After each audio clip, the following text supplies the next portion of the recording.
আসসালামু আলাইকুম। Harun education world চ্যানেলের পক্ষ থেকে সবাইকে শুভেচ্ছা। আজকের আলোচনার বিষয় এইচএসসি আইসিটি বিষয়ের প্রথম অধ্যায়ের গ্লোবাল পজিশনিং সিস্টেম বা জিপিএস।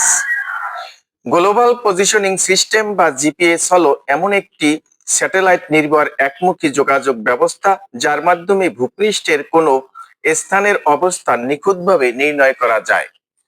তথ্য প্রযুক্তির এই উৎকর্ষিত প্রযুক্তির ফলে এখন মোবাইলের মাধ্যমে যে কোনো বস্তু বা যে কোনো ব্যক্তির অবস্থান যথাযথভাবে নির্ণয়, ট্র্যাকিং সহ আরো নানা সুবিধা ভোগ করা যায়। জিপিএস প্রতিনিয়ত স্যাটেলাইট থেকে তথ্য গ্রহণ করে পৃথিবীর বিভিন্ন সার্ভারে প্রেরণ করে।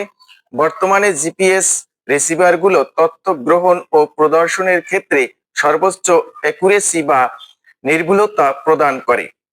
গাড়ি, জাহাজ, এরোপ্লেন, ল্যাপটপ, স্মার্টফোন সহ আধুনিক অধিকাংশ ডিভাইসে জিপিএস রিসিভার সংযুক্ত থাকে।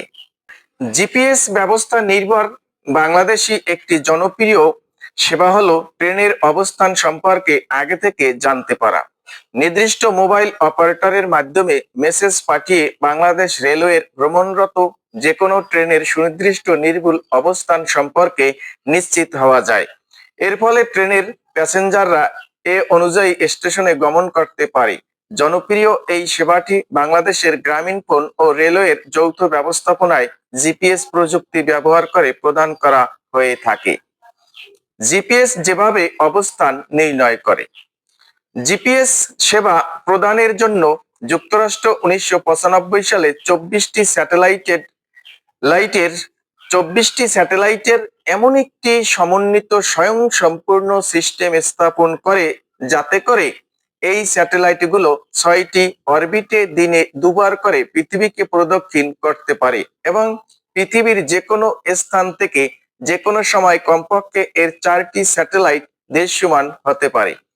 এই স্যাটেলাইটগুলো প্রতিনিয়ত L1 ও L2 নামক দুই ধরনের সংকেত প্রেরণ করে যাচ্ছে, যার মধ্যে L1 হলো বেসামরিক ব্যবহারের জন্য উন্মুক্ত।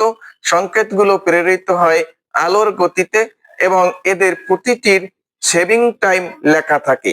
কোনো নির্দিষ্ট স্থানের জিপিএস রিসিভার একাধিক স্যাটেলাইট থেকে প্রেরিত সংকেতগুলো গ্রহণ করার পর এদেরকে গাণিতিক ও জ্যামিতিক হিসাব নিকাশের মাধ্যমে বিশ্লেষণ করে থাকে।